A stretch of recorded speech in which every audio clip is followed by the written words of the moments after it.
Chers amis, bonjour à tous. C'est avec joie que je vous retrouve et donc aujourd'hui, je vais vous présenter mon ami David Fontaine qui va nous amener dans les coulisses de la médiumnité. D'ailleurs, il vient de sortir un beau livre, déjà qui a une belle couverture. Enfin, le contenu est très intéressant, bien sûr, mais je trouve déjà que tu as eu, cher David, le privilège d'avoir une très belle couverture des éditions Larousse, hein.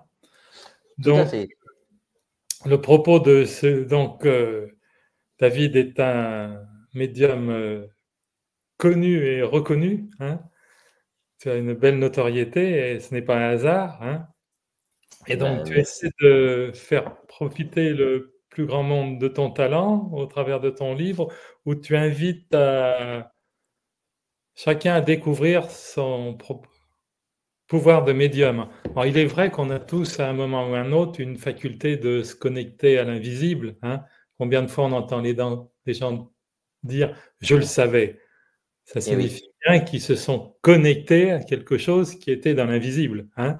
on est tout à fait d'accord, Christian. C'est Voilà, exactement ça. mais Tout à fait. cela dit, après la médiumnité est une vraie médiumnité, enfin développée, est-elle à la portée de tous? Ou faut-il, quand même avoir certains gènes ou certaines dispositions? En fait, il s'agit de prédispositions et vraiment, on a toutes et tous des prédispositions. Certains naissent avec des voix extraordinaires et vont devenir chanteurs. Voilà, tout le monde n'a pas la voix de Céline Dion, comme on dit. Et c'est ça, en fait, il y a des prédispositions qui sont là de par notre sensibilité, de par notre type d'intelligence, puisque le type d'intelligence entre en compte. J'explique aussi en conférence. Si on a une intelligence kinesthésique, on aura du clair ressenti plus facilement. Si on a une intelligence visuelle, on aura beaucoup plus facilement la clairvoyance qui se mettra en place. Enfin, voilà, c'est aussi tous ces paramètres qui rentrent en compte.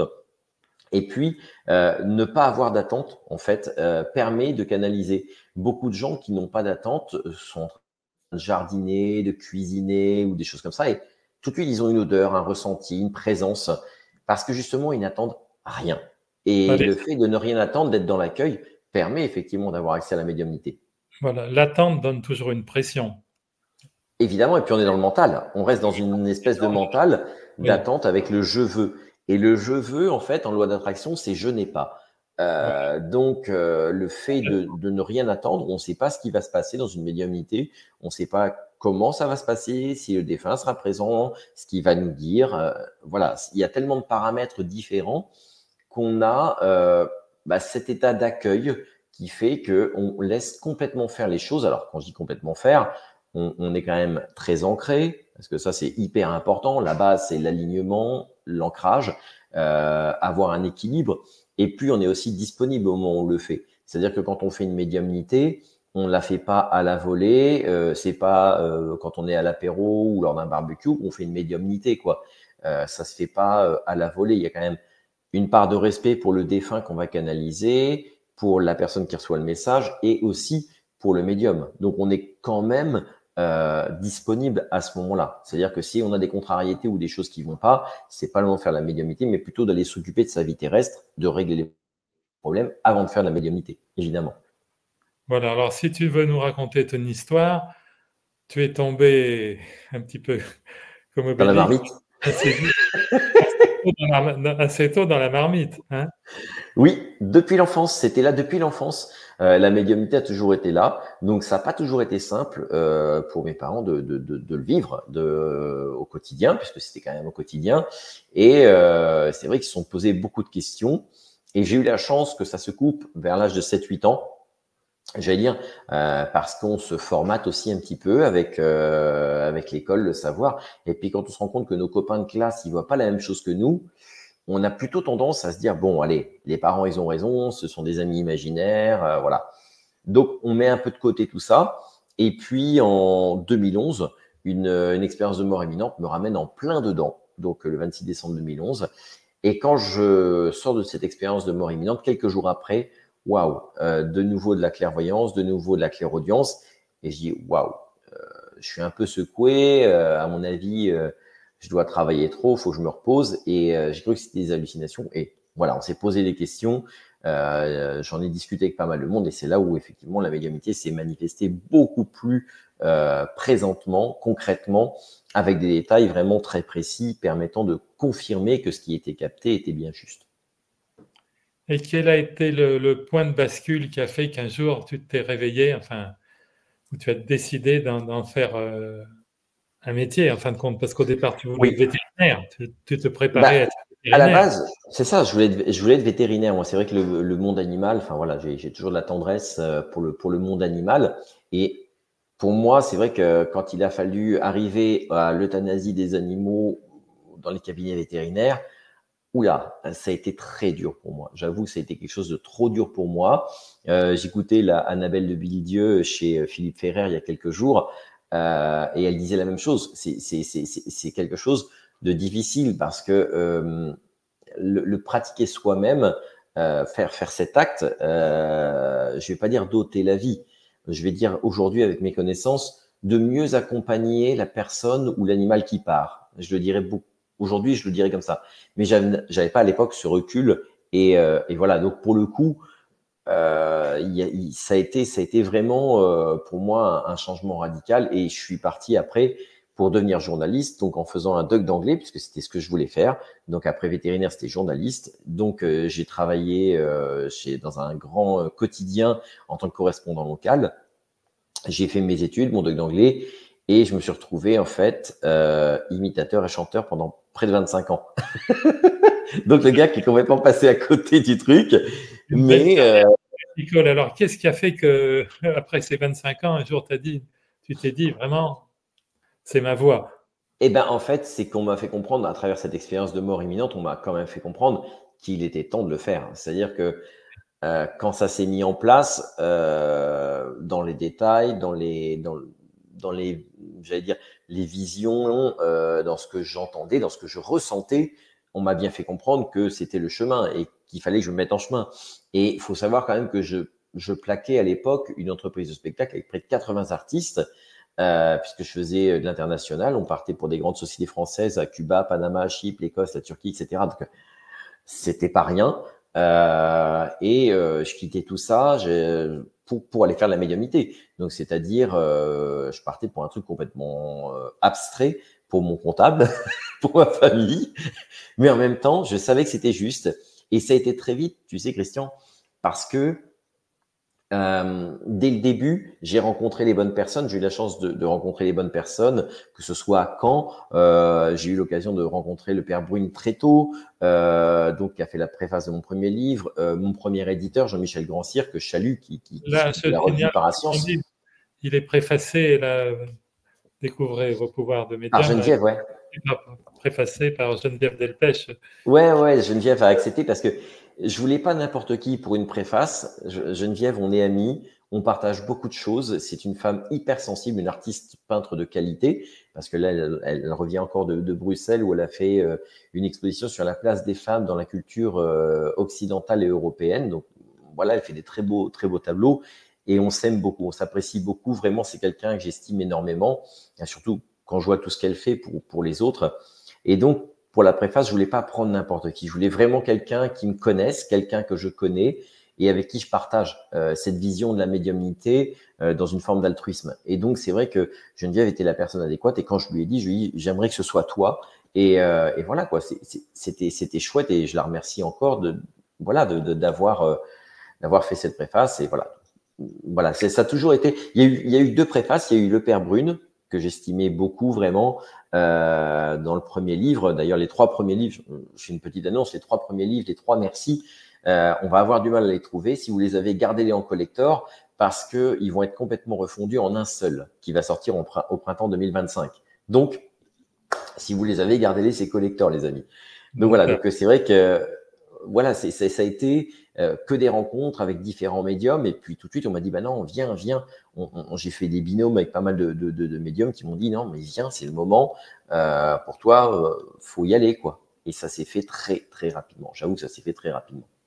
Quand tu parles de médiumnité dans une forme d'altruité, on retrouve ça tout au long de ton livre. On sent vraiment la notion de responsabilité qui est très, très présente chez toi parce que tu connais le poids des mots et C'est important. c'est On important. peut, on peut pas dans l'éthique, dans notre éthique, on peut pas blesser les gens et il y a une façon de délivrer les messages. Moi, j'aime beaucoup mettre de l'humour dans mes conférences, Oui, hein, de la légèreté, parce que je trouve que c'est difficile. Le deuil est difficile et on a en face de nous des gens qui peuvent être dans des états, enfin, dans des états modifiés de conscience. Je vais parler d'états modifiés de conscience qui peuvent être parfois assez proches du départ volontaire.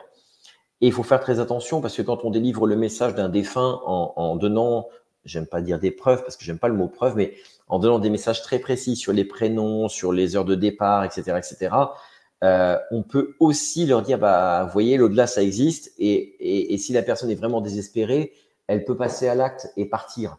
Et alors qu'en fait, au contraire, ce serait compliqué si elle faisait un départ volontaire. Ce serait très compliqué. Et pour le coup, on a cette responsabilité, on doit faire attention à ce qu'on dit, mettre un peu de légèreté sans non plus manquer de respect aux gens, parce qu'il y a oui. ça aussi. J'ai eu le privilège de te voir en salle et effectivement, la légèreté que tu amènes, elle est précieuse, je trouve. Hein. C'est important, c'est pour ça que j'aime beaucoup travailler, on se connaît avec Stéphane Michael, avec Michel Dourte, je pense aussi à ma brige avec qui je travaille régulièrement, Valérie Gruget, avec Christelle Thompson, voilà, c'est des gens avec qui j'aime travailler parce que c'est simple en fait. C'est simple, c'est humain, on se prend pas la tête, on rigole beaucoup avant, on rigole beaucoup après. Quand on est au boulot, on est au boulot, mais on a cette vision très humaine. Et puis pareil, tu vois, au festival, j'ai découvert Marie Ferla, j'ai beaucoup aimé Marie Ferla, on a beaucoup échangé avec Marie, et j'espère qu'on aura l'occasion de retravailler ensemble.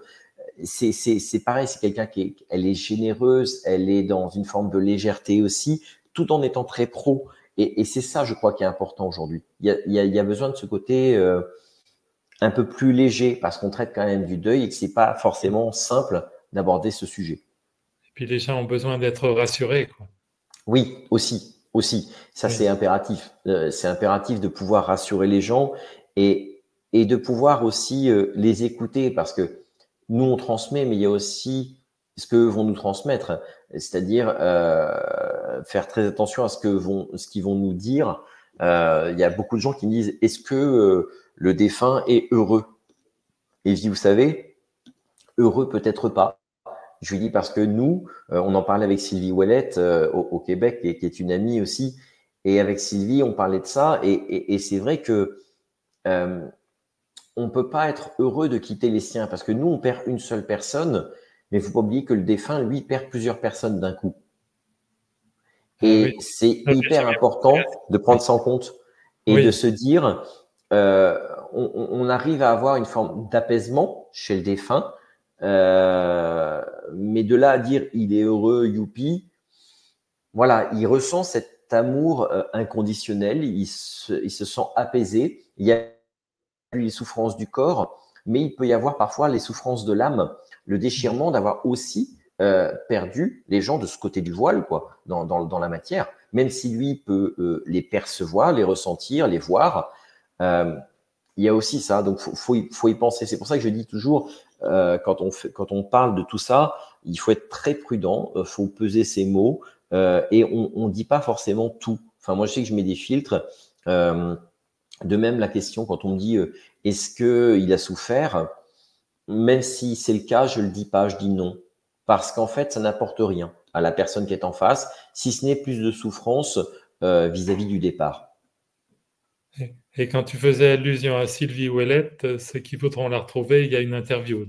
Je Ouais, elle est géniale, ma Sylvie. interviewé sur la chaîne. Donc. Et alors, donc, quand tu es en séance, en fin de compte, tu attends que le... Est-ce que c'est toi qui entame la démarche le mouvement vers De l'invisible, contact? le Non, contact? c'est le défunt qui est là. C'est-à-dire Tu attends que toujours. la personne fait souvent une demande avant de venir. Très souvent, il y a une demande avant de venir de la part du défunt, enfin de la part du vivant, pardon, celui que j'appelle le consultant dans le livre, puisqu'on ne parle Voilà. pas de patient, on parle pas de patient dans la médiumnité, on parle de consultant. Euh, et c'est important, je trouve, que le consultant fasse cette démarche parce qu'un médium n'appelle pas. C'est-à-dire que nous, on n'est pas là pour appeler. On ne fait pas d'appel. Moi, je ne fais pas de spiritisme, pas de Ouija. Et si le défunt est là, c'est chouette. S'il n'est pas là, voilà, j'accueille ce qui se passe. C'est-à-dire que je ne sais pas qui va venir, quand, comment. Au festival, tu vois, on a une dame qui avait une jument qui était derrière elle. C'était un moment assez exceptionnel. Bah, je savais pas qu'elle allait avoir une jument. Voilà, je me doute pas. On a eu des animaux pareils qui sont passés. Et voilà, j'allais dire, on choisit pas qui vient et qui vient pas. Il y a des guides qui sont là, qui sont nos intermédiaires, qui filtrent et qui permettent la communication. C'est-à-dire que nous ne sommes que le canal. On reçoit dans la densité à travers nos chakras et on a cette humilité de dire bah, que si le défunt ne communique pas, si les guides n'interviennent pas, le médium il fait rien. Il peut rien faire. Voilà. Et en pratique, tu expliques que tu fonctionnes toujours les yeux fermés Oui. pour ne pas avoir Bah, de les peur. micro-expressions, Ou les micro-expressions, tu fais bien la différence avec le mentalisme que certains mais tout à utilisent. fait. C'est Tout à habile fait. avec des généralités du style la personne pense à vous, tout ça, des trucs qui en fin de Ben, compte ne riment à c'est rien. ça. C'est ça, c'est difficile Oui. parce qu'en fait, dans la médiumnité aujourd'hui, je pense que les gens qui font ça, je pense qu'ils sont sincères parce qu'ils ont par moments des fulgurances et ils font de la médiumnité et en fait, ils ont quelques ressentis, des choses qui viennent dans le contact et je pense pas qu'ils le fassent pour nuire aux personnes. J'ai plus la sensation qu'il y a des fulgurances, des moments où effectivement ils voient quelque chose, ils entendent quelque chose où ils ressentent quelque chose. Mais c'est pas pour autant que c'est leur chemin, c'est une fulgurance, c'est quelque chose de ponctuel. Et ils partent sur ce chemin de médiumnité. Et bah, j'allais dire, ce qui est important en médiumnité, c'est de la précision. C'est vraiment, il faut faire attention parce que même si on ressent des choses, c'est pas parce qu'on ressent qu'on est forcément médium. On ressent tous des choses. Quand on va visiter une maison qu'on voudrait acheter, on rentre dans la maison, peut-être qu'on va pas s'y sentir bien. Et quelque part, c'est déjà une forme de clair ressenti. Mais est-ce que pour autant, on va faire de la médiumnité, du contact? Non. On est vraiment dans la perception de ce qu'on appelle le champ quantique informationnel. Donc, c'est-à-dire la mémoire des murs, mémoire des objets qui se manifestent. Mais on n'est pas dans le contact. On n'est pas encore dans le contact. Ce qui donne de la valeur à un contact, c'est la précision. C'est impératif. C'est impératif. Quand on fait une médiumnité, pour moi, je me vois pas, aujourd'hui, je me vois pas faire de la médiumnité sans précision. C'est pas possible. Si j'ai pas des détails qui peuvent s'appliquer à une personne, mais qui s'appliquent à plusieurs, ça n'a pas d'intérêt. Il faut que la personne qui est en face reconnaisse le défunt. Pour moi, c'est impératif. Alors, et par contre, par rapport au guide, Hmm. la précision est plus difficile. Oui et non, parce qu'en fait, certains guides me donnent des informations aussi. Quand j'ai un guide, par exemple, alors je donnerai jamais un nom de guide si j'en ai un en salle. J'aime pas dire le nom, le mot, enfin le nom du guide ou le prénom du guide, mais on les a connus dans des incarnations précédentes, donc ils ont eu un prénom, ils ont été dans la matière. Et en règle générale, quand ils me donnent un prénom, ils vont me donner d'autres infos. Par exemple, le drapeau d'un pays, pour me faire comprendre dans quel pays ils ont été connus. Alors je dis à la personne, ah, tel pays vous attire ou vous répugne. Et ils ont aussi un lien dans la partie familiale. Très souvent, par exemple, quelqu'un qui dans son incarnation aura un papa absent, et ben je vais avoir un guide qui va être le père d'une vie précédente. Et je vais avoir des détails là-dessus. Je vais dire, bah, en fait, ça a été votre père dans cette vie passée, parce que votre père n'est pas assez présent dans cette vie, il y a ça, il y a ça, il y a ça. Et en fait, on arrive à avoir des petits détails qui s'accumulent et qui permettent de taper juste. Parce que un guide, il donne quand même je vais prendre un exemple très concret. J'ai une dame un jour qui était soignée pour une dépression. Et à l'époque, je faisais encore un peu de magnétisme et moi, je ne raisonne pas du tout dessus. Je passe la main dans le dos et je fais ouf, le rein droit, on est en cancer stade 3, ça va pas du tout. Autant dire que je n'ai jamais posé un diagnostic de ma vie. Je suis pas médecin, je n'ai pas l'habilitation pour le faire. Simplement là, on me donne l'info parce qu'on me dit on peut la sauver. Donc moi, je dis à la dame, écoutez, je suis très embêté. J'ai jamais fait ça, mais j'aimerais que vous passiez une radio, une écho des reins. Ah, je veux qu'on aille voir. Je veux qu'on aille voir parce que moi, ça me brûle dans la main et on me dit que ça a l'air très important. Alors elle me dit, j'ai un cancer. Je dis, je sais pas. Moi, je n'ai pas l'habilitation pour dire ça. Néanmoins, elle va chez son médecin. Son médecin m'insulte presque au téléphone en disant que c'est l'exercice illégal de la médecine. Et je lui dis, écoutez, docteur, si je me plante, je suis OK. Vous me mettez au tribunal pour exercice illégal de la médecine. Si je ne me suis pas planté, on a sauvé une vie. On fait quoi, docteur? Il m'a raccroché au nez. La dame me rappelle 10 jours après. 10 jours après, elle avait passé une radio. Dès la radio, il l'a envoyée au scanner. Scanner, le lendemain, il l'opérait. Elle avait un cancer du rein en stade 3 et aujourd'hui, elle est en vie. Donc, quand on a ce genre d'infos, voilà, faut être très prudent parce qu'effectivement, on n'est pas des médecins. Mais quand on a ce genre d'infos, qu'on sait qu'il y a quelque chose qui se prépare, si on peut donner l'info, et les guides nous donnent l'info. Voilà, vraiment, les guides, ils nous les donnent. Ce genre d'infos, on les a. C'est pour ça, tout à l'heure, on avait employé le mot tact, je crois, c'est essentiel. Oui, hein, oui, oui. tact, Le tact, responsabilité. l'éthique, parce que il y a une éthique, c'est-à-dire que chacun son métier. Moi, je n'ai pas fait d'études de médecine, même si voilà, j'ai commencé parce que je voulais être vétérinaire. Il y a des choses que je connais. Maintenant, je m'aventurerai pas à diagnostiquer quelque chose. J'en ai pas les compétences. Moi, quand on me dit ça, j'ai vu avoir des fois des noms en homéopathie que je connais absolument pas.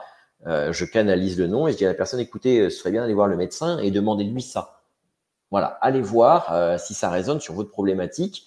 Et je me souviens d'une dame qui a eu des gros problèmes au niveau du ventre par le stress, etc., etc. Et en fait, elle raisonnait dessus. Elle a été voir un médecin homéopathe qui lui a confirmé et elle a plus de problème aujourd'hui. Donc, quelque part, ça vaut le coup de dire on peut travailler aussi avec les médecins, on peut aussi s'ouvrir, travailler ensemble, s'écouter. En sachant que moi, je dis toujours, je ne fais pas de prescription et vous ne prenez rien sans avis médical. Je dis, et c'est pour ça que j'enregistre beaucoup les consultations, parce que je veux pas que les gens disent ah bah David il m'a dit de prendre ça. Non non non, j'ai pas dit de prendre ça. J'ai dit vous vérifiez auprès de votre médecin, votre pharmacien, si vous raisonnez là-dessus et si c'est ok, si vous avez déjà un traitement, voilà. Jamais d'automédication à ce niveau-là. On n'est pas habilité pour le faire. Il y a quelque chose que je trouve aussi appréciable dans ta démarche, c'est que tu fais bien la différence avec la voyance. Oui. Trop souvent conduit à l'impuissance. Hein. Il y a une forme de passivité, Christian, tu as raison. Dans la voyance, on prédit quelque chose et la personne attend que ça arrive. Voilà. Dans la guidance, on donne des clés. C'est-à-dire, c'est pas quand est-ce que je vais rencontrer l'amour, mais plutôt pourquoi je le rencontre pas. Parce qu'il peut y avoir des histoires transgénérationnelles, il peut y avoir des mauvaises expériences qu'on a vécues, et pour le coup, c'est quand même très important d'aller creuser ça, quoi. Pour moi, c'est impératif de mettre le doigt sur la problématique. Sinon, on va reproduire sans cesse la problématique et on va rien régler, quoi. Puis une voyance, c'est quand même une flèche lancée dans l'invisible. Alors, des fois, il y a des personnes, ça peut devenir une prophétie autoréalisatrice, en fin de compte. C'est ça, c'est ça. On a des choses. Alors après, moi, ça m'est arrivé, hein, tu vois, une fois l'année, je fais en novembre ce que nous réserve l'année d'après. Donc, je reçois des informations, mais elles ont une temporalité souvent très courte. C'est-à-dire, tu vois, l'année dernière, au mois de novembre, le 7 novembre, on était 130 en salle et j'annonce l'arrivée de Rachida Dati au gouvernement. Alors, tout le monde rigole en disant qu'elle est grillée, que c'est impossible. Je dis, vous verrez, elle sera au gouvernement. J'annonce un épisode neigeux intense donc sur tout le Grand Ouest avant le 10 janvier. C'est arrivé le 9. J'annonce comment il s'appelle, un tremblement de terre au Japon. Enfin, aujourd'hui, il y a eu, j'ai une dame qui a compté, on est à 81 ou 82% de ce qui a été annoncé qui est arrivé. Mais pour autant, je considère pas que ce soit de la voyance, parce que pour moi, c'est quelque chose qui est déjà en cours. On sait très bien que les tremblements de terre, les volcans, c'est lié aux plaques sismiques, voilà, ce qui se passe en dessous la mer aussi. et donc que c'est déjà en cours. Donc, il y a déjà quelque chose qui est acté dans la matière qui est en cours. Donc, on sait que c'est fait. Et Rachida Dati au gouvernement, c'est la même chose. On le sait, c'était, voilà, ça fait un petit moment que ça devait être dans les tuyaux, quoi. C'est-à-dire, d'une certaine manière, tout est à l'état latent, attendant que notre conscience l'appelle. Hein. On est d'accord, Christian. C'est Voilà. exactement ça. Par exemple, le prochain succès qui fera danser la planète, il est quelque part dans l'invisible, attendant qu'un compositeur s'y connecte. Hein. C'est exactement ça. C'est-à-dire qu'il sera certainement inspiré le moment venu pour recevoir la mélodie qui correspondra à ce tube planétaire. La personne entrera en connexion, mais les paroles de la chanson, elles existent déjà. Hein. Mais évidemment. J'aime beaucoup ça. Jean-Luc Janiszewski, je ne sais pas si tu connais Jean-Luc Janiszewski, qui est donc un ancien élève de Raymond Réan que j'ai eu le plaisir de côtoyer. Et il faisait une conférence sur l'art médiumnique, justement, où il expliquait, il parlait de Luis Gasparetto, il parlait de pas mal de monde qui ont été inspirés. Et c'est très intéressant de pouvoir canaliser ces gens-là, parce qu'il y a une vraie inspiration chez eux. Et Jean-Luc, il avait cette capacité à faire en plus des portraits médiumniques, un petit peu comme le fait Sylvie Morin, que j'ai vu au festival. Et c'est très intéressant parce qu'en fait, on lui dit prends tel fusain, tel crayon, tel truc, etc. Il a toute une équipe avec lesquels il bosse. C'est impressionnant, c'est très impressionnant, vraiment. Et par rapport à la notion de voyance, quand tu parlais du temps, moi je suis très sensible à cette notion de ligne du temps. En fin de compte, on a toujours plusieurs lignes du temps. Hein, c'est pour ça, tu vois quelque chose à l'instant T, mais si la personne change sa manière de penser, elle va se retrouver sur une autre ligne du temps. Hein. C'est exactement ça. Toute la problématique, elle est là. C'est-à-dire qu'en fait, on est en permanence sur plusieurs lignes temporelles et donc c'est toujours difficile de pouvoir, entre guillemets, se connecter. C'est normal, c'est tout à fait légitime. Selon la vibration que l'on émet, on va se retrouver sur telle ou telle ligne du temps. Exact. À nous d'avoir enfin, c'est ma philosophie. Non, mais c'est sûr, hein. C'est comme ça que ça marche. L'intelligence, entre guillemets, de tout faire en sorte pour qu'on soit sur nos meilleures lignes du temps. Nous sommes créateurs, hein. Nous sommes créateurs à tous les instants, nous sommes créateurs de notre avenir. C'est-à-dire que j'ai une dame, elle voulait encore il y a quelques jours de la voyance et je lui ai dit non, moi je ne ferai pas de voyance. Elle me dit oui, mais vous avez été capable de… Oui, effectivement, parce qu'il y avait déjà quelque chose qui était acté et la ligne de temps était déjà commencée. Mais je veux pas rentrer dans de la voyance. Parce que elle me dit oui, mais je voudrais savoir si je vais avoir une nouvelle voiture. Et en plus, je lui dis pour ce genre de choses, je lui dis ça encore moins. Je lui dis moi, vous me ramenez dans le matériel et on est plutôt dans quelque chose de spirituel, chemin de votre âme. Moi, la voiture, ça m'intéresse pas, quoi. Bien sûr, bien sûr. Et alors, tu as aussi reçu des messages surprenants. Est-ce que tu peux nous en parler? Alors, on arrive à une époque où on peut en parler. Parce que oui, j'ai vécu. Où ce qui ne paraissait pas rationnel le devient de plus en plus. C'est ça. À la montée du niveau vibratoire de la Terre aussi. Peut-être que les gens s'ouvrent par rapport à ça. On est en lien avec ça. On est en lien avec ça. L'expérience que j'ai vécue effectivement en 2022 a été pour moi, j'étais un peu sonné. Hein. J'avoue avoir été un petit peu sonné quand même par l'expérience. Et dans ces messages galactiques, je me suis posé beaucoup de questions, hein, très sincèrement. Je me suis dit, qu'est-ce qui m'arrive? Je suis en train de péter un câble, ça va pas, David. Et en fait, ils m'ont dit, ah, tu ne crois pas, bouge pas. Et là, ils ont commencé à me donner des éléments très tangibles. Ils m'ont notamment parlé de systèmes de propulsion de leurs engins, dans quelle dimension ils évoluaient, comment ça se passait. Ils m'ont donné des détails très techniques. Et j'ai quelqu'un que je connais bien qui a travaillé sur la MHD, magnéto-hydrodynamique, et qui m'a dit, mais comment tu sais ça, toi? J'ai dit, on me l'a expliqué, on me l'a montré, je l'ai même vu de mes yeux. On m'a dit, non, mais non, c'est pas possible. J'ai dit, mais si, je l'ai vu de mes yeux. Et ça a été assez troublant, effectivement.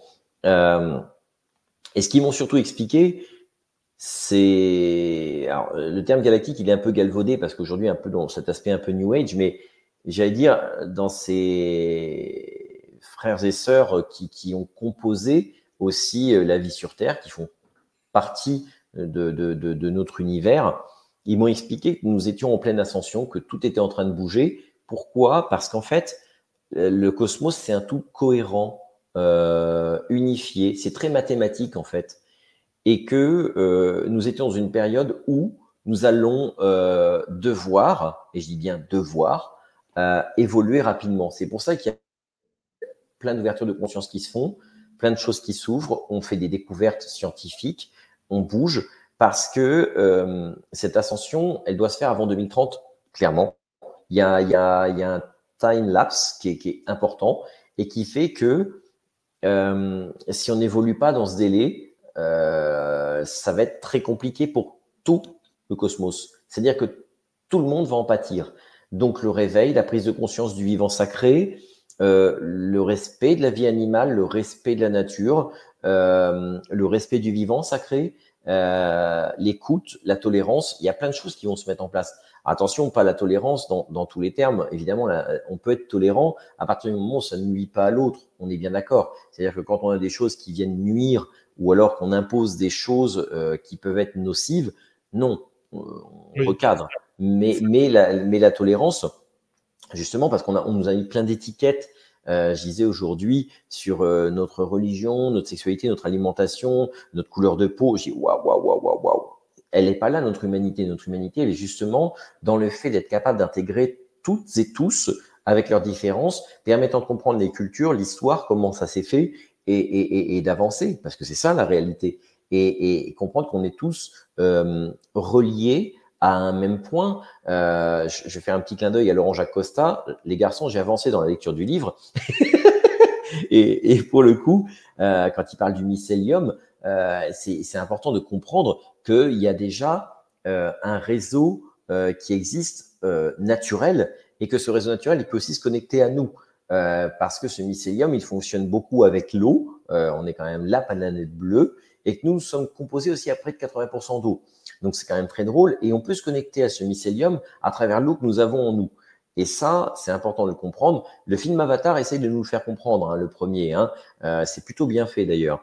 Et c'est ça, je pense qu'on a aussi à comprendre que cette évolution, elle passe par là. Elle passe par la compréhension que tout est vibratoire, tout est vivant et que nous devons nous respecter tous les uns les autres pour pouvoir vivre de façon cohérente et en paix. Alors, je sais que ça fait un peu bisounours, c'est utopique, mais voilà, et qu'aujourd'hui, toutes les technologies qui nous ont été données, qui sont en cours d'être dévoilées, elles ont besoin d'arriver dans la paix, parce que si elles arrivent en temps de guerre, elles seront pas utilisées à bon escient. Donc il y a ça aussi. C'est pour ça aussi qu'il y a beaucoup d'observations. Alors je vais le dire, en Amérique du Sud actuellement, il y a énormément d'observations d'OVNI.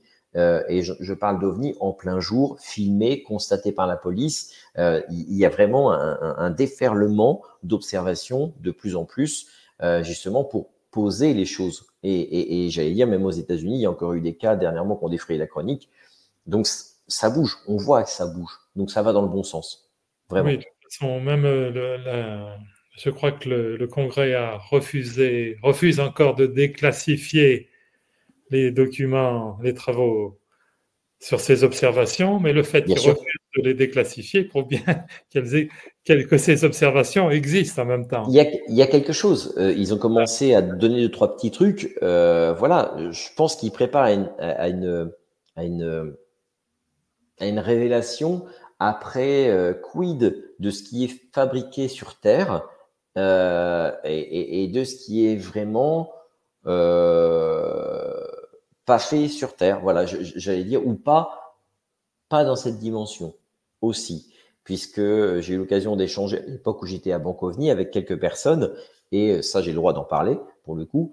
Il y a des gens qui m'ont dit, mais de toute façon, aujourd'hui, on penche plus vers l'hypothèse non pas d'une planète différente, mais d'une temporalité, voire d'un espace différent, donc d'une dimension différente.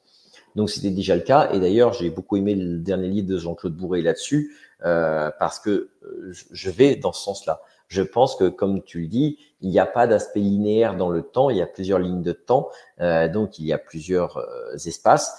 Et dans cette rencontre que j'ai faite en 2022, on m'a bien fait comprendre que Vénus n'était pas habitée dans la 3D. Non, elle n'est pas habitée dans la 3D. Mais par contre, dans une autre dimension, elle est bel et bien habitée. Et il y a une corrélation entre nous, terriens, si je puis m'exprimer ainsi, et d'autres civilisations qui ne sont pas sur Terre, très clairement.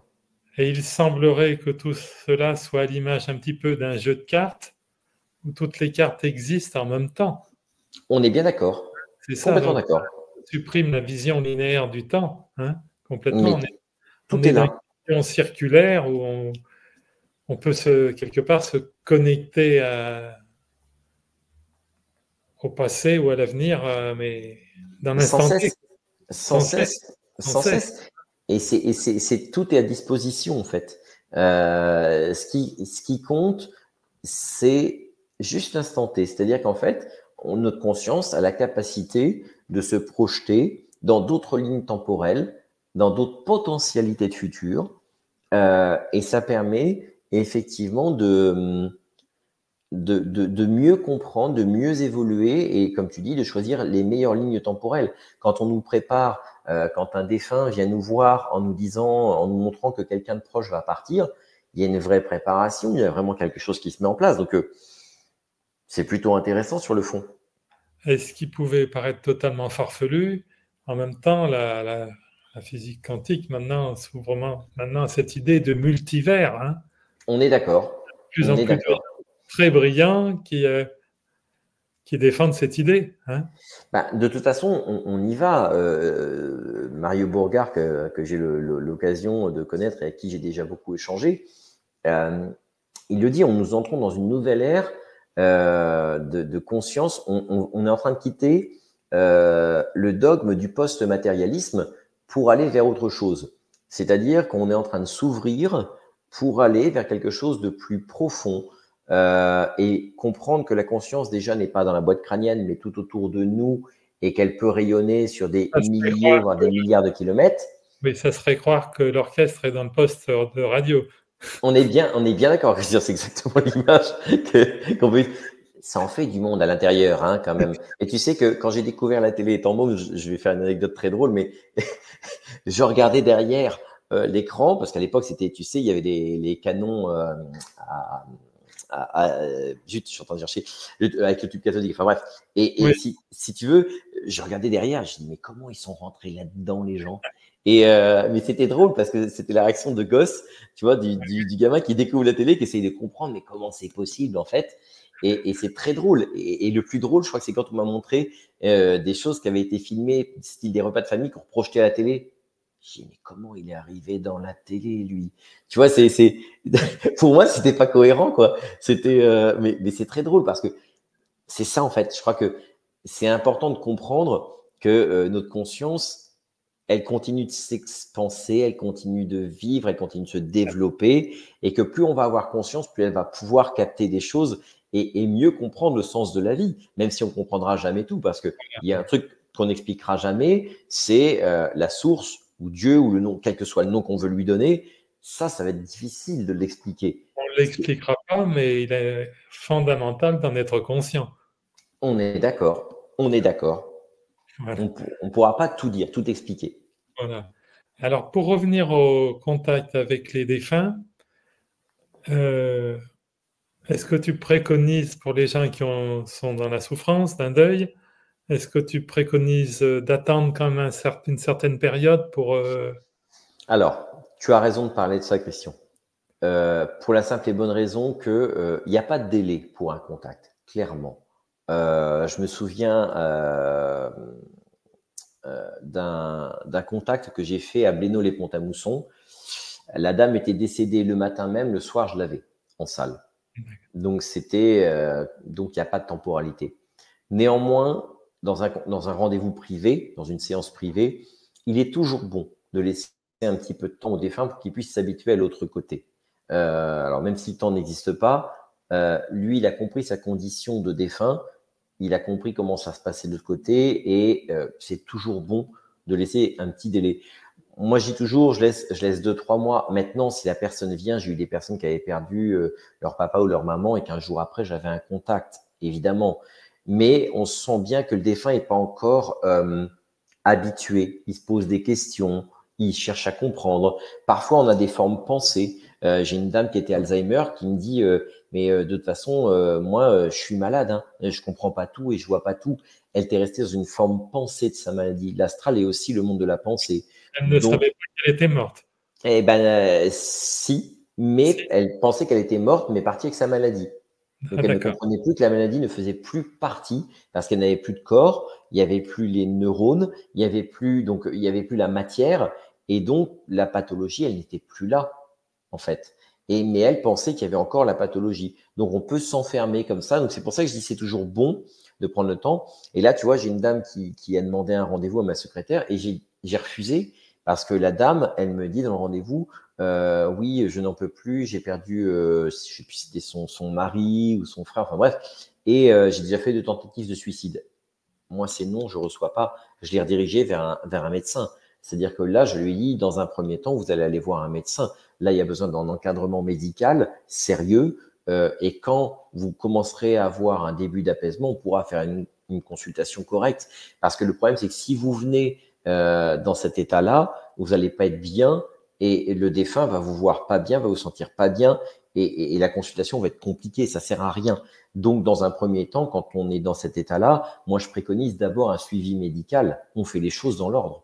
Le but, c'est pas de prouver que la médiumnité existe. Le but, il est que la personne qui va avoir un message, ça lui amène de l'apaisement et pas que ça la perturbe plus, évidemment.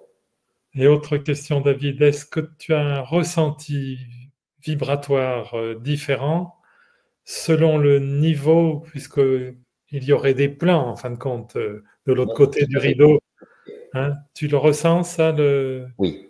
On Oui, sait, on sait où les défunts en sont, c'est-à-dire est-ce qu'ils ont été pris en charge, est-ce qu'ils sont sereins, est-ce qu'ils sont… Tout ça, on arrive à avoir des infos. Certains deviennent même, pour certains défunts, des guides familiaux. J'ai des fois des gens qui sont devenus des guides familiaux et ces guides familiaux, justement, donnent des clés. Ça arrive qu'on ait des clés de la part de certains défunts et on sait que ce sont des guides familiaux parce que la vibration, elle est plus la même. On sent quelqu'un qui a lâché la partie terrestre, ne me parle plus de la maison, de la voiture, ne va plus me parler de choses très matérielles, alors que on a tendance, nous, à les solliciter pour ça. Je vois, j'ai des gens qui ont des messages et qui me disent oui, mais alors, est-ce que je peux avoir le surnom qu'il me donnait Mais je dis attendez, vous êtes en train de ramener des choses dans la matière, vous le ramenez dans la matière en fait.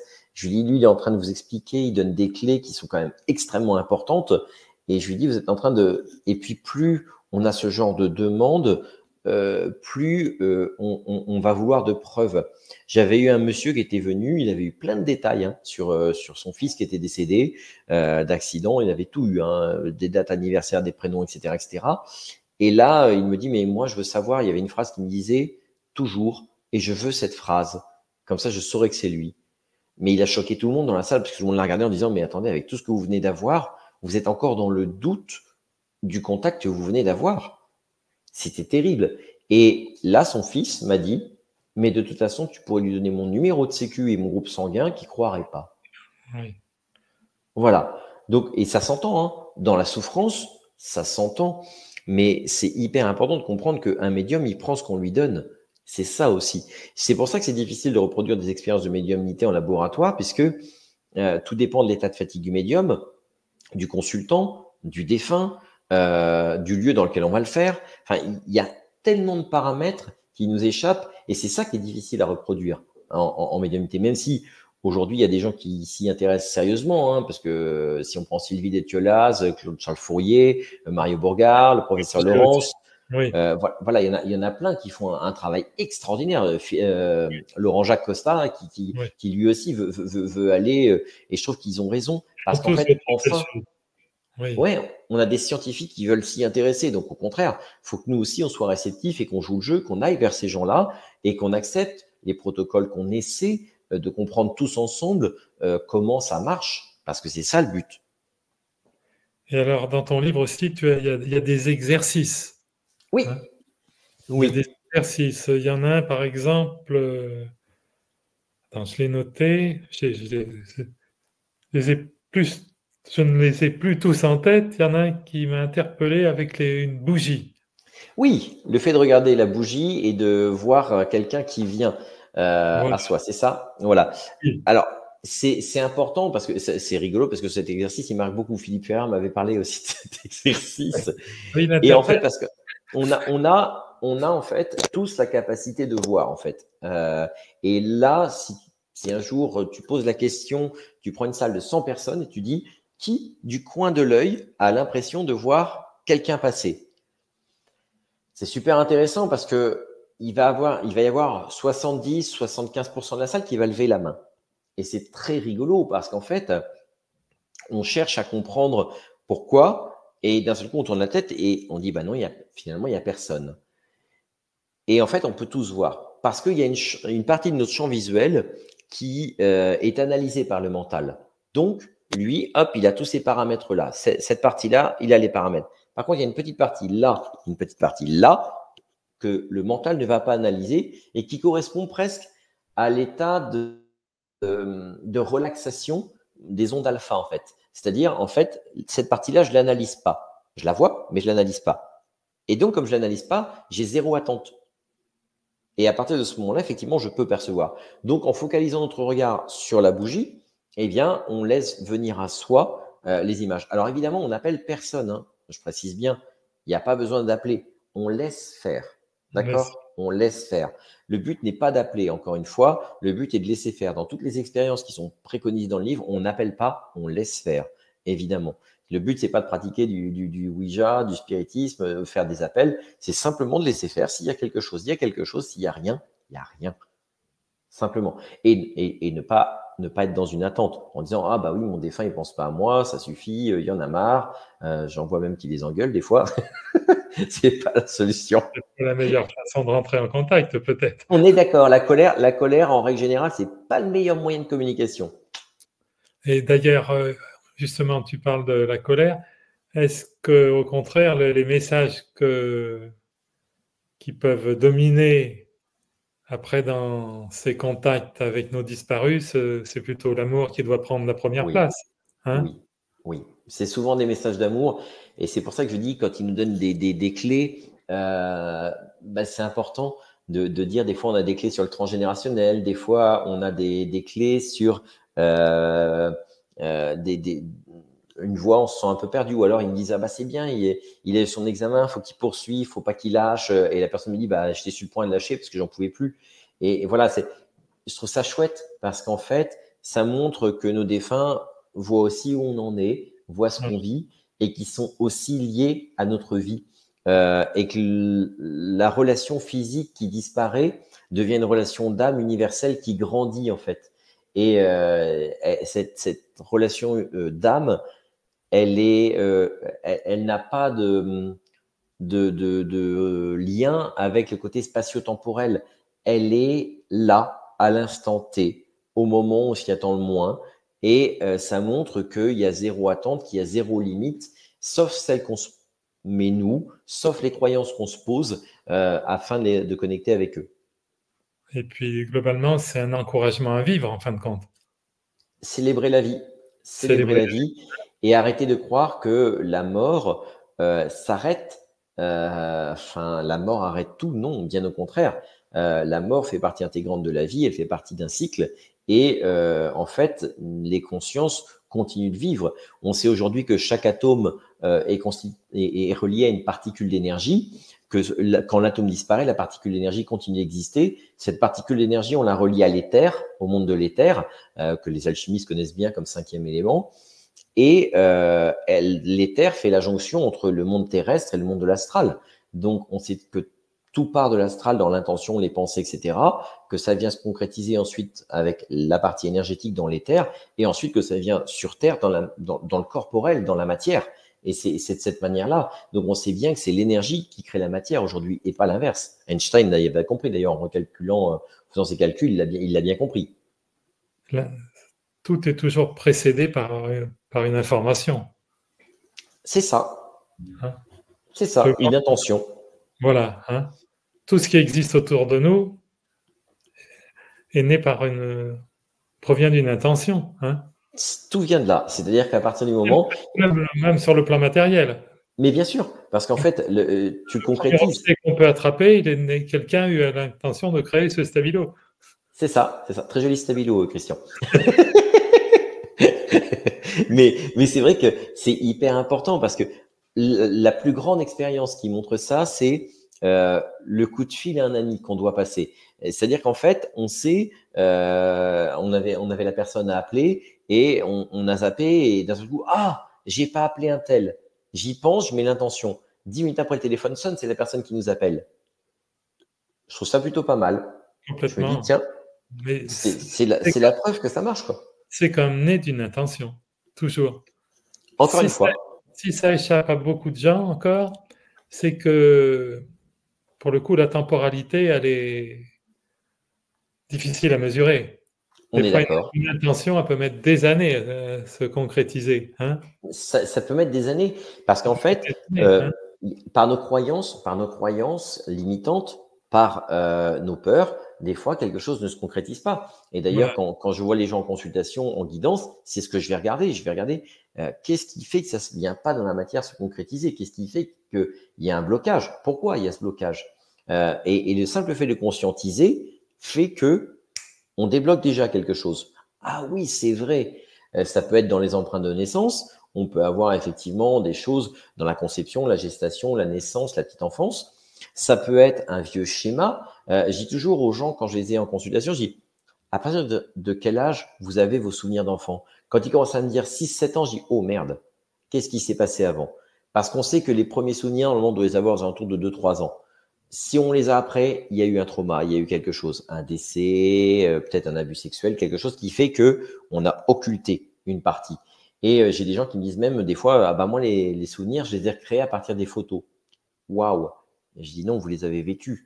C'est des choses que vous avez vécues. Donc votre corps astral, votre corps physique, votre mémoire, elle a vécu quelque chose. Mais si elle l'a occulté, c'est que dans l'inconscient, il y a quelque chose que vous n'avez pas supporté. Hop, elle est allée archiver ça. Et c'est ça qui est important d'aller retrouver parce qu'il y a souvent des clés à l'intérieur. Et ces clés-là, quand on va les chercher, on fait sauter le verrou et ça permet de débloquer. Et comme par hasard, les gens me disent, oh, bah en fait, ça y est, j'ai repris une activité, ça se passe bien. Bah oui, parce qu'effectivement, tout ça, c'est important, ça va avec. L'information peut amener une guérison. Hein. C'est le but. C'est déjà une information qui a créé le problème.